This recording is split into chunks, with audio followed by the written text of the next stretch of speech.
Hi friends, ഇന്ന് നമ്മൾ നമ്മുടെ മല്ലു സീരീസ് ചാനലിൽ ഈ ഒരു ഡ്രാമയുടെ ലാസ്റ്റ് പാർട്ടാണ് കാണാൻ പോകുന്നത്. ഈ പാട്ടിൻ്റെ സ്റ്റാർട്ടിങ് സീൻ തന്നെ വന്നിട്ട് നമ്മൾ ഓൾറെഡി കണ്ടായിരുന്നല്ലോ. ഇവൾ വന്നിട്ട് പറയുവാണ്, എനിക്ക് നിങ്ങളടുത്തൊരു കാര്യം പറയാനുണ്ട് എന്ന്. അപ്പോൾ എന്നിട്ട് ഇവൻ ചോദിക്കണം എന്താണെന്ന് വെച്ചാൽ അത് പറയാൻ തുടങ്ങാൻ പറ്റാതെ നിൽക്കുന്ന സമയത്തും ഇവൻ പറയുകയാണ്, ശരി എന്നെ ശപിക്കാൻ പോവില്ല, നീ അങ്ങ് ശപിച്ചേക്കെന്ന് പറയുന്ന സമയത്തും ഇവൾ പറയുകയാണ്, എനിക്ക് നിങ്ങളെ ഭയങ്കര ഇഷ്ടമാണ് കേട്ടോ. അപ്പോൾ ഇവൻ ഭയങ്കര ഷോക്കാണ്, ഇവളെന്താ പെട്ടെന്ന് ഇങ്ങനെ കയറി പറഞ്ഞതെന്ന്. അപ്പോൾ അവൾ തന്നെ അതിനൊരു എക്സ്പ്ലനേഷൻ കൊടുക്കുവാണ്, ഞാൻ ഇതിന് മുമ്പ് ഈ ഒരു കാര്യം പ്രോപ്പറായിട്ട് നിങ്ങളടുത്ത് പറഞ്ഞിട്ടില്ല, അതുകൊണ്ടാണ് ഞാൻ നിങ്ങളെ ഇഷ്ടമാണെന്നുള്ള കാര്യം ഇപ്പോൾ പറഞ്ഞതെന്ന് പറയാം കേട്ടോ. അപ്പോഴാണെങ്കിൽ ഇവൻ അത്രയും നേരം മനസ്സിനകത്ത് സങ്കടവും വിഷമവും ഇവളങ്ങ് വഴക്ക് പറഞ്ഞതെല്ലാം കിടക്കുമല്ലേ, ഇവൻ കരഞ്ഞുകൊണ്ട് ഇവളെ ഹഗ് ചെയ്യുക കേട്ടോ. ആ സമയത്ത് ഇവന് കറക്റ്റ് ഒരു കോള് വന്ന് കട്ടാവുന്നുണ്ട്. അത് വന്ന് ഇവൻ്റെ അങ്കിളിൻ്റെ മോളിലെ സുഭാസ അവളുടെ കയ്യിൽ നിന്നാണ് വന്നിരിക്കുന്നത്. അപ്പോൾ ഇവൻ ചെന്നിട്ട് തിരിച്ച് വിളിക്കാൻ നോക്കുന്ന സമയത്ത് കോള് പോകുന്നില്ല. അപ്പോൾ ഇവൻ ആ കൊച്ചിനൊരു വോയിസ് മെയിൽ ഇടുക കേട്ടോ. അപ്പോൾ ഇവനാകെ ടെൻഷൻ, എന്തോ ഒന്ന് പറ്റിയിട്ടുണ്ട്, അല്ലെങ്കിൽ അവൾ വിളിച്ചിട്ട് എന്തോ ഒരു അർജൻറ്റ് കാര്യത്തിന് വിളിച്ചിട്ടുണ്ടെങ്കിൽ കട്ടാവത്തില്ലോ. അപ്പോൾ ഇവനാകെ ടെൻഷനായി, കാരണം ഇവൻ ആ കോൾ അറ്റൻഡ് ചെയ്യാത്തതുകൊണ്ടാണല്ലോ കാര്യം അറിയാൻ പറ്റാത്തതെന്നും പറഞ്ഞിട്ടും ഇവനാകെ ടെൻഷനായിട്ട് പറയുകയാണ്, എനിക്ക് അപ്പോഴേ അറിയാം ഞാൻ അല്ലെങ്കിൽ അങ്ങനെയാണ്, ഞാൻ കാരണം എല്ലാവർക്കും ബുദ്ധിമുട്ടാണെന്ന് പറഞ്ഞിട്ടും ഇവനെ പഠിക്കാൻ തുടങ്ങുന്ന സമയത്തും ഇവൻ്റെ കയ്യെ പിടിച്ചിട്ടൊരു കാര്യം പറയണം, ഈ നടക്കുന്ന ഒരു കാര്യം നിൻ്റെ ഫോൾട്ടല്ല, നമുക്ക് നഗോയിൽ പോയിട്ട് എല്ലാ കാര്യങ്ങളും സോൾവ് ചെയ്യാമെന്ന് പറയുന്ന സമയത്തും ഇവനും അത് ഓക്കെ റെഡിയാന്ന് തോന്നുന്നത്. എന്നിട്ട് ഇവർ രണ്ടുപേരും കൂടി അങ്ങോട്ട് പോവാട്ടോ. ക്യാബ് വിളിച്ചിട്ടാണ് പോകുന്ന സമയത്ത് ഇവൻ്റെ ചേട്ടൻ കയ്യിൽ നിന്ന് ഇവനൊരു കോൾ വരുവാണ്.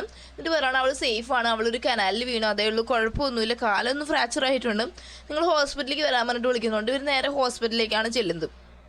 ഹോസ്പിറ്റലിൽ ചെല്ലുന്ന സമയത്ത് അവളാണെങ്കിൽ മയക്കത്തിന് എണീറ്റൊന്നുമില്ല. അപ്പോൾ ചേട്ടൻ പറയുകയാണ്, നിങ്ങളൊരു കാര്യം ചെയ്യുന്നത് തിരിച്ചു പോകണ്ട, അവൾ എണീക്കുമ്പോൾ അവൾക്ക് സങ്കടം ആവത്തില്ല, നിങ്ങളെ കണ്ടില്ലേ, അതുകൊണ്ട് നിങ്ങൾ ഇന്ന് രാത്രി സ്റ്റേ ചെയ്യും എന്ന് പറഞ്ഞിട്ട് ഇവർ പറഞ്ഞു വിടുക കേട്ടോ. ഇനി ചെന്ന് നോക്കുന്ന സമയത്ത് നൈറ്റ് കിടക്കാൻ പോകുമ്പോഴാണ് മനസ്സിലാകുന്നത് ഇവർക്ക് രണ്ടുപേർക്കും കൂടി ഒരു റൂമാണ് അവൻ്റെ ചേട്ടൻ വന്ന് അറേഞ്ച് ചെയ്ത് കൊടുത്തിരിക്കുന്നത് കേട്ടോ. അപ്പോൾ ഇവൻ കയറുമ്പോൾ പറയാം, ഞാൻ വേണമെങ്കിൽ സുഭാഷയുടെ റൂമിൽ കിടന്നോളാം എന്ന് പറയുന്ന സമയത്ത് ഇവൾ പറയണം, അയ്യോ അതിൻ്റെ ഒന്നും ആവശ്യമില്ല, നിങ്ങൾ ഇവിടെ തന്നെ സ്റ്റേ ചെയ്തേക്കെന്ന് പറയാം കേട്ടോ. ലാസ്റ്റ് ഇവൾ ഇത്രയും നിർബന്ധിക്കുന്നുണ്ട് അവനും അവിടെ സ്റ്റേ ചെയ്യാം. രാത്രി കിടക്കുന്ന സമയത്ത് ഇവൻ്റെ ചൈൽഡ്ഹുഡ് മെമ്മറീസ് ഒക്കെ പറയും, ഇങ്ങനെ ഇവനും ഇവൻ്റെ ചേട്ടനും ചെറുപ്പത്തിൽ താമസിച്ചിരുന്നത് ഈ ഒരു ഒറ്റ റൂമിലാണ്, ആ മെമ്മറീസൊക്കെ ഇതിനകത്തുണ്ട്, അതൊക്കെയാണ് എനിക്ക് ഓർമ്മ വരുന്നത് എന്നൊക്കെ. എന്നിട്ട് അവളടുത്ത് പറയുകയാണ്, നീ എന്നെ തിരിച്ച് നഗോയയ്ക്ക് കൊണ്ടുവന്നതിന് വളരെയധികം താങ്ക്സ് ഉണ്ട്, കാരണം ഞാൻ ഈ ജന്മത്തല്ലെങ്കിൽ ഈ ഒരു സ്ഥലത്തേക്ക് തിരിച്ച് വരത്തില്ലായിരുന്നു എന്ന് പറയും. കാരണം ചേട്ടൻ അങ്ങനെ പറഞ്ഞില്ലായിരുന്നു ചിഹാരുവിൻ്റെ കാര്യം, അതിനുശേഷം അവ ഒരിക്കലും ഇങ്ങോട്ട് വരത്തില്ലെന്ന് വിചാരിച്ചതാണ്. ഇനി പിറ്റേന്നാണെങ്കിൽ സുഭാഷിക്ക് ഓൾമോസ്റ്റ് ശരിയായിട്ടോ. അപ്പോൾ ഇങ്ങനെ നിൽക്കുന്ന സമയത്ത് എല്ലാവരും ഭയങ്കര ഹാപ്പി, ചേട്ടന്മാർ രണ്ടുപേരും, അവളെ ചേട്ടന്മാരുടെ സ്ഥാനമാണല്ലോ രണ്ടുപേർക്കും, അവർ നല്ല ഹാപ്പി. അങ്ങനെയൊക്കെ നിൽക്കുന്ന സമയത്തും നമ്മുടെ നൊറാക്കുറയ്ക്ക് ഒരു സംഭവം വന്നിട്ട് ആ ഒരു സോഫയിൽ നിന്ന് കിട്ടുവാണ്. അത് വന്നിട്ട് അതെടുത്ത് ചോദിക്കുക, ഇതെന്താ സംഭവം എന്ന് ചോദിക്കുമ്പോൾ എല്ലാവരും പറയണം, ഇത് വന്ന് ആ ഒരു ഡോഗ് മരിച്ചു പോയില്ല, ആ ഡോഗിൻ്റെ സാധനമാണ്.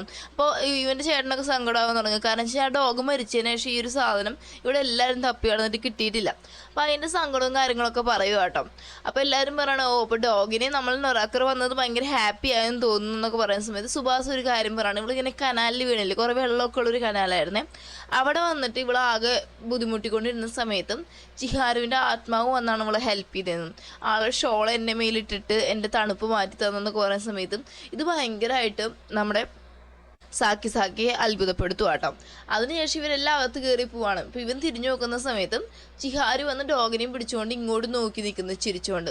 അപ്പോൾ ഇത് കാണുന്ന സമയത്ത് ഇവൻ്റെ മനസ്സിന് ഇച്ചിരി ആശ്വാസമാവുന്നുണ്ട്, കാരണം ഇവൻ അവളെ വളരെയധികം മിസ് ചെയ്തുകൊണ്ടിരിക്കുമായിരുന്നു ആ ഒരു സമയത്ത്. അപ്പോഴാണല്ലോ ഇവളിങ്ങനെ കാണുന്നത് ഇവളുടെ ആത്മാവിനെ.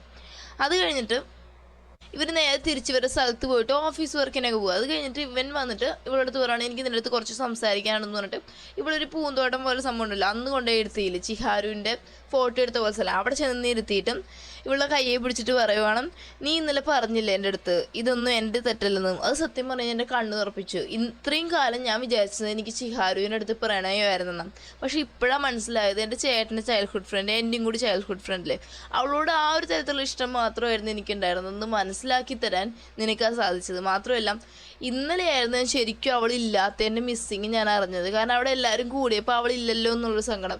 പക്ഷെ ഇത്രയും കാലം ഞാൻ അവൾക്ക് വേണ്ടി സങ്കടപ്പെട്ടതല്ല, അത് എൻ്റെ മനസ്സിനകത്ത് ഞാൻ എന്നെ പഴി പറയാനായിട്ട് കണ്ടുപിടിച്ചൊരു കാര്യമാണ്, എനിക്കിപ്പോൾ മനസ്സിലാക്കി തരാൻ നിന്നെ കൊണ്ട് സാധിച്ചെന്ന് പറയുവാണ്.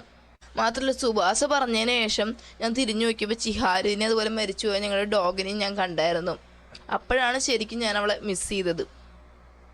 ഇനി നീ ചോദിച്ചില്ലേ, നീ ഇന്നലെ ഇഷ്ടമാണെന്ന് പറഞ്ഞില്ലേ എൻ്റെ അടുത്ത്, അതിനുള്ള റിപ്ലൈ നിനക്ക് വേണ്ടേ, എനിക്ക് നിന്നെ ഇഷ്ടമാവുമെന്ന് പറഞ്ഞിട്ട് ഇവർ രണ്ടും അങ്ങ് സെറ്റ് ആവുക കേട്ടോ. അതിനുശേഷം ഇപ്പോൾ ഇവർ കപ്പിൾസ് ആയല്ലോ, അതിനുശേഷം അവർ ഓഫീസിൽ ഇവരുടെ ആ ഒരു കുറുമത്തരവും കാര്യങ്ങളെല്ലാം കണ്ടിന്യൂ ചെയ്യുക. ഇവളെ വന്ന് ഇഡിയറ്റ് എന്ന് വിളിക്കുക, അതുപോലെ തന്നെ എന്തെങ്കിലും കുഴപ്പമുണ്ടായാൽ അങ്ങോട്ടും ഇങ്ങോട്ടും ഓടിപ്പിടിച്ച് കളിക്കുക. അതെല്ലാം കണ്ടിട്ട് അവിടുത്തെ എംപ്ലോയീസും ഭയങ്കര ഹാപ്പിയാണ്. കാരണം ഇപ്പോൾ ലൈഫിൽ അറ്റ് ലാസ്റ്റ് വന്ന് സാക്കിസാക്ക മൂവ് ഓൺ ആയി. അവൻ്റെ ഉള്ളിൽ എന്താണെന്ന് മനസ്സിലാക്കാൻ അവന് സാധിച്ചു. അവൻ്റെ ലൈഫ് സ്പോയിലാക്കി കളഞ്ഞില്ല, പകരം അവന് പറ്റി നല്ലൊരു പേരിനെ തന്നെ കണ്ടുപിടിച്ചു. ആ ഒരു സീനോട് കൂടിയാണ് നമ്മുടെ ഈ ഡ്രാമ കംപ്ലീറ്റ് ആയിട്ട് ഇവിടെ അവസാനിക്കുന്നത്.